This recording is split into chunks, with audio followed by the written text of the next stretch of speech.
The Ultimatum Queer Love trial marriages are doing their best. People are sneaking out in the middle of the night, lying about sneaking out in the middle of the night, and struggling to connect with their new partners. But at the end of the day gotta end. So let's talk about it. Hey y'all, it's Nate. Welcome back to my little corner of YouTube. This video will contain spoilers for the Ultimatum Queer Love Season 2, Episodes 4 through 6. So if you haven't seen them yet and you do not want spoilers, save this video and come back after you do. You are about to hear my thoughts on Episodes 4 through 6, but of course I want to hear yours, so feel free to drop your thoughts below if you do want to participate in the conversation. And give this video a like before you go, so I know you enjoyed it. Today's video is sponsored by me. If you love movie and TV show commentary, then you have found yourself in the right place. And if you are a foodie like me, then you might enjoy my Comfort Movie in a Meal series, where every last Sunday of every single month, I review a comfort movie of your choice and I make a meal to go with it. It's a vibe, so make sure you check it out if it sounds like something you'd be into. The next video in the series actually comes out this Sunday. I'll leave a link below if you want to check it out. Really quickly, before we hop on this hot mess express, I'm going to be posting a poll to the community tab, and I'm actually going to make sure that it goes up the same time as this video. So after you're done watching this, please head on over there and vote. Episode 7 is not in this video because I really didn't think it made sense, since episode 7 is going to be them getting back with their original partners. So it didn't make sense to put it in this episode. That's kind of rounding up the swaps. So my question is,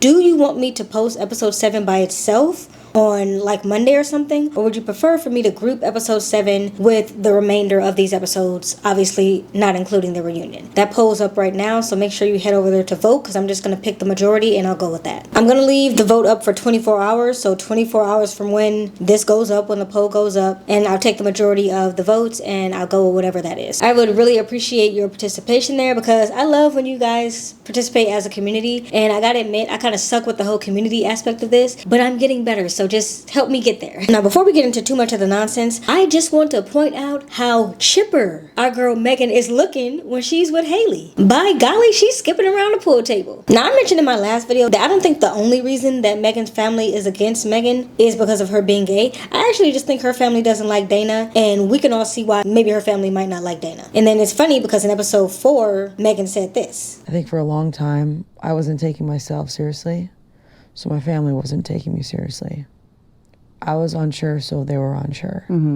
Now I don't feel unsure. I believe in my heart of hearts that a part of the reason they don't support that relationship is because they want to see Megan with someone who they feel is worthy, and I don't think they feel that Dana is worthy of her. I've stated before that from the edit that Megan is getting, from what I can see as a viewer, which is all I have to go off of, Megan is sweet as hell, and she's too sweet for Dana. Dana's a little bit too spicy. They over here coupled up like two Sour Patch Kids. No, she need to go be with someone just as sweet and wholesome as her, and Dana need to be with Mel, but we're gonna get into them later. And of course, I am not giving Megan's family a pass for their homophobia. I already talked about how dumb and idiotic I think homophobia is in one of my last videos. I literally think it's stupid, and I think it's the dumbest reason not to like somebody, but I digress. Not giving them a pass, I just think they genuinely do not like Dana. And look, I think that Megan feels really empowered right now. It is refreshing as hell to see her stand up for herself against Dana, and then she also stood up for herself when Mel tried to come at her sideways at that little mixer that they had. Just because I know it doesn't mean that I'm gonna enable it.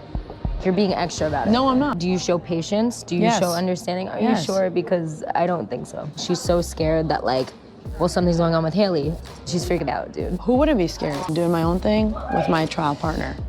But are you willing to let it all go just because you guys can't communicate on the same level? Or are you willing to work on that during your 3 weeks? It depends on Dana's growth. I mean, honestly, from yesterday's conversation, it put a really bad taste in my mouth. I think a lot of times in her relationship with Dana, she has kind of bowed down to Dana. And I think that because of that conversation that they had when Megan was ready to back out of the experiment before it even got started. And Dana was like, but you promised me you'd do this. So she's used to bowing down and giving Dana what she wants. No more. She has her footing now. She found her voice, and I'm here for it. She is absolutely thriving with Haley, and I cannot stress enough how much I love these two together. They are my favorite trial couple from this season. One thing I do know though, Haley better stay on her best behavior, because Megan's friend looks like she came to kick ass and chew bubblegum, and she's fresh out of bubblegum. But these two really do look good together. And even Haley's family was surprised that she had kind of come around on the whole children thing, because as she said, her biggest fear about the whole children thing was really the pregnancy part. And Megan said she's willing to carry the child. She's willing to be the one who gets pregnant. So like she said, that sweetens the deal for her. And if it's not a deal breaker, then I hope these two choose each other at the end. I know we haven't gotten back to the recoupling yet, but I want to see them stay together. And if you ask me, what you technically didn't, but you kind of did because you watching this video, I think that Megan was spitting when she said this. I feel like I chose myself choosing you. Those sound like wedding vows to me. All sunshine and rainbows aside, Megan is gonna have real trouble because she was very adamant to Dana about if this thing gets physical during this trial, I don't think I'm gonna be able to get past that. I don't think I'm gonna be able to forgive that. And what did she do? She went and got physical with Haley immediately, expeditiously. Haley and I hooking up, it was definitely more than just kissing. We hooked up all the way. And it's something that we don't regret. But again, I'm not mad at it because I don't like Dana and Megan together. I think it's a toxic relationship with them together. Maybe separately is a different situation. And like I said, I love that Megan has found her voice and she's standing 10 toes down on the fact that, look, Dana, you're not about to be crossing my boundaries anymore. I said what I said. You could go back home for all I care. Just don't call me back. But I must say, even though I like Haley, I do think she was being a little messy Marissa when she was over there gossiping to Marie about how Mel and Dana hooked up. Whole time she done hooked up with Megan. Granted, we always must keep in mind that during these reality shows, they can be cut in different ways. I know that from first-hand experience because I could cut up this YouTube video any way that I want to, and I've done it before. Sometimes I'll say something later in the video, and when I watch the video back, because you know I do quality checks, I care about the quality. When I'm watching the video back, I'm like, that piece sounds better at the beginning of the video, and so I move it to the beginning. 9 times out of 10, I don't think anybody can tell because I can hardly tell. So I know that they can do that with this stuff too. So even though we saw Megan and Haley hook up before that mixer, they very well could have hooked up after that mixer. Nevertheless, she was thinking about it. So to come and kind of sneakily be like, I got proof, okay? I got proof that they was getting down with the get down, like I'm 85 or something. Heard that they've like been much more romantically involved than they're like letting on. There's lots of receipts. I think it's messy no matter how the footage was sliced. And the mess don't stop there because I honestly think that it is written in Netflix 10 Commandments that if you can be petty, you do be petty. Now I can't quite play the audio that's happening over this footage right here, but let's put 2 and 2 together. It was some sounds, okay, that you only hear when the doors are closed, and they was in the room, okay? And let's be honest here, Netflix did not have to play that audio. They could have very well just let that little secret come out, but letting us hear the moans that were taking place was messy as hell, and it's the exact type of messy that I want in my reality TV. Please keep it coming. I will say, I do think that that whole pool situation was a production setup. A lot of times people are like, oh, this feels scripted. I think we should expect a little scripting in our reality TV because at the end of the day, reality TV is made for ratings. I know that these are real people. I always try to stress, look, these are real people. Don't be coming at them sideways. And that's why I always say it might just be the edit that they're getting. But at the end of the day, reality TV is made for ratings, and it is literally production's job to get those ratings. So I'm not mad at a little scripting. I'm not mad at a little pushing, okay? So if they did set up that whole pool situation where everybody was running into everybody, then it is what it is. They didn't get the reaction that they wanted out of it at the pool, but it did have a lot of backlash after the fact because Marie was like, you know, Mel didn't even look at me. It was like I didn't even exist. I know that Mel saw me, but there was 0 eye contact. And then of course it was the same situation with Megan and Dana. She was like, Dana didn't even look my way. Haley and I saw Mel and Dana at the pool, cackling. They were like splashing really loud. They both look at me and Dana doesn't say hi, she didn't say anything. Instead she looks over at Mel and she's just like, one thing's for certain and 2 things for sure. Mel and Dana stayed in their damn lanes when they were at that pool. They were like, is that our exes over there? Really got to give it to them because they said, we're in a trial marriage right now. We ain't got time to pay attention to y'all. And for me, Dana is moving exactly how I expected her to move. She sat there and pretended that she wanted Megan to be all in. She even started crying a little bit. You told me you would do the experiment. And then Megan was on board. But then she talked to her mom and her sister. And they reminded her, hey, we actually kind of like Megan. And she was like, oh shit, they like Megan. And she went crying to Megan. And Megan was like, girl, I'm minding my business like you did at that pool. And all of a sudden, she's in shambles now. And she acting a whole ass. Can you talk to me like this? What did I do? Megan, please just tell me. Why did you say that? And I'm really just sitting here wondering where the hell that same energy was when y'all were peeing in front of each other and taking gum out of each other's mouths and giving it to the other one like y'all some damn baby birds or something. Now, I'm gonna be honest, okay, because fair is fair. Before all of that stuff happened, I actually thought that Mel and Dana were in a really good place. I was like, they're not arguing like I expected them to. They really look locked in. And to be fair, they really do. The issues that they're having are outside of them, technically. But yeah, they seem pretty locked in and pretty serious. They are very clearly actually into each other. So much so that Mel opens up and she admits, hey, I basically cannot have children. Like, I can get pregnant, but chances that either I or the fetus dies are pretty high. So basically, I can't have kids. And so that's another fear that she's having about, you know, will I let my future partner down? And so you do start to understand Mel a little more and why she's so against marriage. And it really is fear and anxiety from her own health issues. And I get that. What I don't get is why the hell she lied about hooking up with Dana when it was caught in 4K. That didn't happen. I'm saying no. So where is that coming from? Because I am so fucking triggered. I don't talk to Haley. I don't know anything. I don't know. And how would she know anything about any proof of what's going on in my apartment? Now, we know they have cameras in the rooms. Netflix couldn't, well, I guess they couldn't. I was gonna say HBO shows sex all the time, but these are real people. These are real people. They can't show that. So we know that the footage exists. Now, I don't think we about to get a reunion cuties moment. Okay, I'm gonna assume everybody who watches the Ultimatum is a Love is Blind fan. Y'all know the cuties moment that we're talking about when Netflix came with the receipts at the reunion and were like, this drama y'all been talking about, we have a video from it. Here's what actually happened. And it turned out the person that was playing victim was in fact the perpetrator. So this is not going to be a cuties moment because we're not going to get a sex tape from them, right? But Mel and Dana know that the video exists because there are cameras in the rooms. We've seen them lay in the bed. So my question is, why lie about that? Why lie about that? Because Marie's probably going to see the video too. She probably is going to ask for production. Can I see the video? Does it exist? Here's my thing. I don't know how in the hell Haley knows. I don't know how Haley knows. She must have some friends in production because clearly she has evidence from somewhere. I don't know who she got it from because she didn't get it from Mel and she didn't get it from Dana. I don't know who told her and I don't know what the proof is that she has. I hope it comes out next week or it comes out at the reunion because I would love to know what she knows, just out of pure curiosity. But why would Mel lie about it knowing that we know and knowing that we're going to find out and knowing that Marie's going to find out? And then she did that thing that I see people do on the People's Court all the time. What do you mean I did that? You don't have proof that I did it.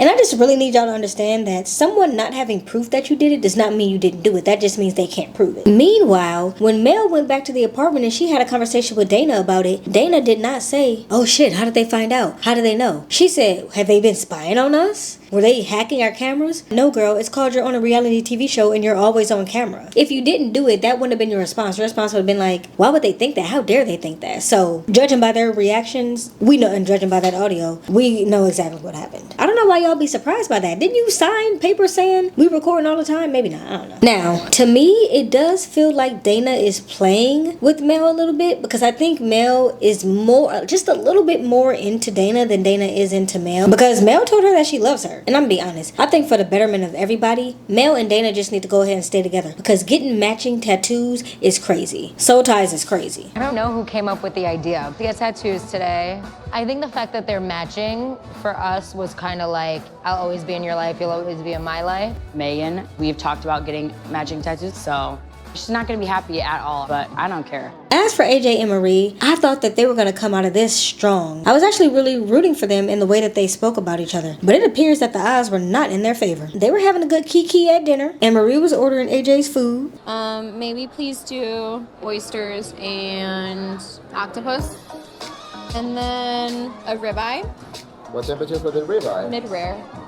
That was sexy. Yeah? Yeah. Wow, why? There was nothing for about you to it. order for me is like, wow. And listen, I love when a man order my food for me. Like, what you think I want, baby? Go ahead. No, go ahead. Whatever you gonna order, I eat it. So I'm all with AJ. I think that's sexy as hell. I love the initiative. See, I understand AJ. Ooh, I'm no better than her ass. But they did have two major things that were against them. One was Brittany's reaction to everything, and two was the fact that Marie has not healed from her trauma. Now, Marie does eventually open up to AJ and say, look, it's less about the fact that you went out behind my back and talked to Brittany, and more about the fact that you had the ability to talk to Brittany. Meanwhile, Mel will not talk to me, and I cannot go to Mel and talk to her. So she's envious. Realistically, Marie has a lot of healing to do, and I say that from a place of love because I see some of myself in Marie. She talked about being angry at the world, and I get that because for a very long time I was angry at the world, and I really didn't realize it till one, somebody told me, girl, you seem like you're angry at the world. Why? Two, until I went to therapy. On my channel, I have been very open about the fact that I experienced experienced childhood homelessness, food insecurity, housing insecurity, and you know if you've been through something like that it can make you a very bitter person, and you just kind of, especially when it happens when you're a kid, you just kind of grow up being like, you know, fuck the world basically. What is the world giving me? Why should I have to give the world anything? And so I understand being mad at the world, trust me. That's not even the half of everything. That's just something that I'm very open about on my channel. And so I really do get that, and I really feel for a person that can admit, I'm fucking pissed off and I have not healed from what I'm mad about. I get it. But you have to, because you can't go through your life being angry, because it doesn't do you any good. And the reality is that it will constantly show up in your life. Even if you think you've gotten over it, it's going to show up in little ways. Like, this isn't necessarily me being angry at the world, but one way that my trauma shows up from when I was homeless is that I cannot stand to live out of a suitcase or live out of boxes. Even when I go on vacation, I don't care if I'm going to be in the hotel for a day and a half. I'm unpacking my suitcase and I'm putting my clothes in those little drawers because I don't like to feel like I'm living out of a suitcase. Or even when I move, I don't let the boxes sit for weeks on end. I start unpacking immediately because I don't want to see boxes sitting around my space, because it makes me feel unstable, and it just reminds me of when I had to pack up my life as a kid and go be home. You know what I mean? So it does pop up in ways. You have to learn how to manage it, and you can't let it take over your life. You just can't. But damn it, I just about hollered when AJ walked her ass back in the apartment, and I think the dog's name is Duke.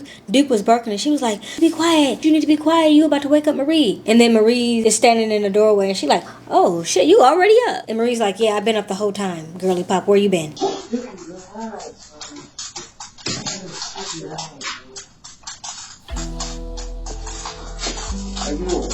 So I creep, yeah, just keep it on the down low. And then we find out that they didn't only see each other one time, but they've seen each other twice now. And AJ, didn't I say way back in episode 2 that you were making it hard for me to support your ass? And I really cannot do it this time. You are a smooth ass talker, and I'm gonna defend your right to do so. But this conversation right here that you had with Marie was a hell no for me. I just wanted to come clean with you and tell you, look, I've seen Brittany twice. I wanted to be transparent, clear with you, clarity, everything. From here on out, I'm completely invested and dedicated in this, and I want you to feel that and know that every single day. And dare I say it, AJ, you done made me pull out my red flag. You cannot smooth talk your way out of everything. It's the first appearance my red flag is making this season, so that's good. Talking about I just want to be honest. No, girl, you have to be honest because everything is being recorded, so you have to tell her. You're just hoping that your nice sounding voice is going to keep you out of trouble like it always has. And they had the nerve to be like, well, if there's anything I could do for you, let me know. Girl, you could have shown up and been dedicated to this experiment like you said you would. As for Brittany, I was just like, girl, get over it. You are the ultimatum giver. You literally signed up for this. Now you over here making late night booty calls at 10:30 p.m. and walking back in the door at 1:30 a.m. And no, I don't like that she kept that from Marita, because I think she should have told her. Sure, she is not the person who you originally wanted to go through this experiment with, but you still owe her that because you told her you would be dedicated to it. I did see my ex briefly. I don't think Marita knows. So I do feel now in hindsight bad. It just was a human moment. Closure, I feel like that's warranted. Saying, I think that's just a human response. No, girl, that's a shady ass human response. Now, when I do see her and Marita's interaction, I feel like they're gonna be good friends. I think they're better off as friends. You know, like I said, they both are femmes, and that's just not really the energy that they both want. But they did have some conversations, and I actually think Marita forgot that she was on TV for a second, because she started talking about her job. Girl, in this economy, just be quiet. The job market is terrible out here. I have friends who have been in it. Layoffs are going crazy right now. Just don't say nothing. You know what though? If Marita gets nothing else out of this, at least she has learned how to season her chicken, and at least she know what oxtails taste like. Are y'all gonna take my black card if I said I just had oxtails for the first time last month? Because I did. And I don't see the hype. They barely have any meat on the bone. It's damn, you get like 2 pieces of meat and then it's gone. I was like, bitch, I'm still hungry. If it weren't for that rice, weren't for that jerked rice I had, I think it was jerk rice, I wouldn't have had anything. But apparently the whole oxtail thing was actually a hard no for AJ. Look, there was boundaries, and that was the boundary. No oxtails to be made. Wait, actually? Yes. Marita wants her a zaddy though. She needs to go get her a zaddy. She needs that big stud, big zaddy energy. And Ashley's just not that girl. I do think that Brittany gave her a taste of it though. And to be honest, Ashley came off as very defensive. She was like, well, y'all look like y'all doing just fine, so y'all might as well go ahead and stay together. I can see Brittany just giving her everything that she says I don't. Brittany and I talked about it at the group night out, and she was like, it's so easy for me to do all these like romantic gestures for Marita, and I was like, why is it hard for me, but it's so easy for this girl she just met to do it, you know? So I think they'd be a great couple. Like, girl, you kind of sound like you feel a type of way about somebody treating your girl better than you did. That was the most personality I've seen out of Ashley thus far. And probably also the most screen time because, again, we didn't really see Ashley and Bridget too much, but I already said why I think that is. Ashley just doesn't read that well on camera, so they're not showing her that much on camera. But you know what? Maybe there is a reason that she's reserved. She opens up about the fact that she was in a physically abusive relationship and how that kind of, changed her makeup and changed the way that she interacts with people romantically. And I get that because trauma does kind of change your DNA, change your mindset, change everything about you, your brain chemistry, all of that. And so she's unable to show Marita love in the way that Marita needs love. Once again, here I am to talk to you about your car's extended warranty and love languages. When it comes to love language, you need to know yours, you need to know your partner's, and you need to be able to show love for your partner in the way that they receive love. For example, my love languages are really quality time and acts of service. I love to cook for people. I love spending time with people. I love a good game night, a good dinner night, but not everybody receives love in that way. Some of my friends are very touchy-feely and their love languages are physical touch. And so even though I'm not huge on being a hugger, I hug them because I know that that's how they receive love. So you have to know yours so that you can tell people how to show you love, and you have to be willing to show them love in the way that they receive it. And if you're unwilling to do that, or you feel like there's a block and a reason that you can't do that, then it's probably not going to work because that person's always going to feel like you're not showing up for them, even though you feel that you are showing up for them in the way that you show love. It's a two-way street. With their crumb of screen time, though, Bridget and Ashley did do the most lesbian activity possible. Put your fingers further. And then pull out. Now, where do I start with Pilar and Kyle? Honestly, I was already concerned about these two because they were together, but they were spending all their time talking about Bridget. Again, that triangle is coming back to bite them in the ass. And it was very clear that Kyle was having a hard time connecting with Pilar. And look, I don't think it's from a lack of desire, although I'm not 100% sure that Kyle is attracted to Pilar anymore, but I think it's just simply that Kyle was trying to be a slow burn during this experiment. Maybe she didn't go into it that way because, again, she's the ultimatum giver. But I think once she got there, she ended up being like, ooh, this is all too much for me, it's too fast, it's too whatever, and she wanted it to be more platonic with a side of maybe we can get to the romance eventually in these 3 weeks that we have. And I do actually like that Pilar challenged Kyle in regards to the fact that Bridget had really been her first long-term relationship. How does she know that that's who she wanted to marry? I just appreciated that she was like kind of challenging her a little bit, although I do think Kyle took some offense to it. But I am going to be real, Pilar, you've been in your relationship for a decade and you still don't really know if you want to get married. So you're really not the one to be giving advice on how do you know, because I think you're the type of person who just will never know. Now the whole thing with Pilar kissing Kyle, I don't really know, because I feel like this is a situation where the internet is gearing up to be like, she kissed her without her consent, and try to label Pilar as some non-consent getting person or something. And I'm just not about to play semantics with y'all because that's not what this situation is, and y'all try to play that card with everything and it doesn't apply to everything. The internet is very black and white, but real life is not. There are 50 shades of gray in real life. And to be completely honest, I understand why Pilar was worried about how it would look on cam, because the internet has a tendency to take a little bitty piece of something, and that's why I said I'm not gonna play that game. I thought it was mutual. It's not like you haven't been giving anything and you're saying no, and like I came on to you, like I feel like that's incredibly unfair to paint it that way, and like that hurts me, and like I'm not saying that. That's definitely how you're making it come out to be. I can take the brunt of it if like you don't want it to look some way, which is fine. As I mentioned, Kyle was moving very slowly, but she was also at the same time being like, no, I am locked in. I do like you. I am flirting with you. Can't you tell? So the signals were mixed. Should Pilar maybe have said, hey, I'm asking again? Because she said once before earlier, she had said she didn't really want to make out. Maybe she should have asked again, but I don't know. I wasn't there. I don't know what the vibes were. Pilar said she was going off of vibes, and maybe she was. I don't know. Kyle didn't take it that way, and so internet, don't get ready to take it that way, because I do think that Kyle's signals are coming in a little bit mixed. I will say that Pilar is also messy, which checks out because I already mentioned how Haley is a little messy. I don't know. It You're just gonna feels... talk about stories when you posted Kyle with heart eyes and then you blocked me? I didn't know about Just that. curious. Is that the story? Putting heart eyes next to Kyle is crazy, knowing damn well that y'all chemistry has not been that good, and it's not giving all that. One final moment that I do want to talk about is doing those little ultimatum receiver, ultimatum giver mixers, because they didn't need to have those. And it was messy in and of itself, because they know that some of those couples at that point in time, or at least one of those couples at that point in time, had gotten physical, and then they had them paired up with the exes. I feel like I can really obsess with like, what is my ex-partner doing? Is she falling in love? Did I wait too long? Yeah, it's hard. Meanwhile, they done fell into some other stuff. But you know, love a petty Netflix producer from infinity to infinity. Remember to head over to my community tab and vote on whether you want episode 7 video to come out as a standalone or a long batch with the other episodes next week. And if you're gonna be around tomorrow, you know, stop by and check out my comfort movie in a meal. I'm watching a movie called Sense and Sensibility, which someone requested last month, and it's a time period movie, so if you're a Bridgerton person, you might like the vibes. And I'm making something. You gotta stop by to see what I'm making. Come check it out. And until then, I'll see y'all later. Bye. I'm about to go watch Love Island. It's 7 o'clock on the dot. I'm in my drop top. No, it's 7:45. I'm about to go watch Love Island because it's Friday. Yeah, it's Friday. Love Island already came on. Y'all spoil everything on these interwebs, so let me go get this in. Then I'm gonna come back. I'm gonna edit this and I'm gonna get it up, and I'll see y'all tomorrow. Bye. Ooh, and I did it before my battery died. Let's fucking go. Before I was supposed to say Love Island. Girl, this ain't even love. You ain't even reviewing that show. Next season. Catch me next season. What show is this? Imagine I wasn't recording. Oh, that's a YouTuber's biggest fear. Is either that they didn't hit the record button or that their mic was not on. Imagine recording like a 30-minute long video, your mic isn't on. It's happened to me several. Sometimes I've had to record the same video like 3 or 4 times just because there were mic issues, all kind of issues. But anyway, today we're doing good. I really would appreciate for their homophobia. Is that like calling gay people on the phone? Marissa? I'ma beep that out, obviously. I also think actually you can say fuck. You can say fuck on YouTube. I don't know if you can say fuck.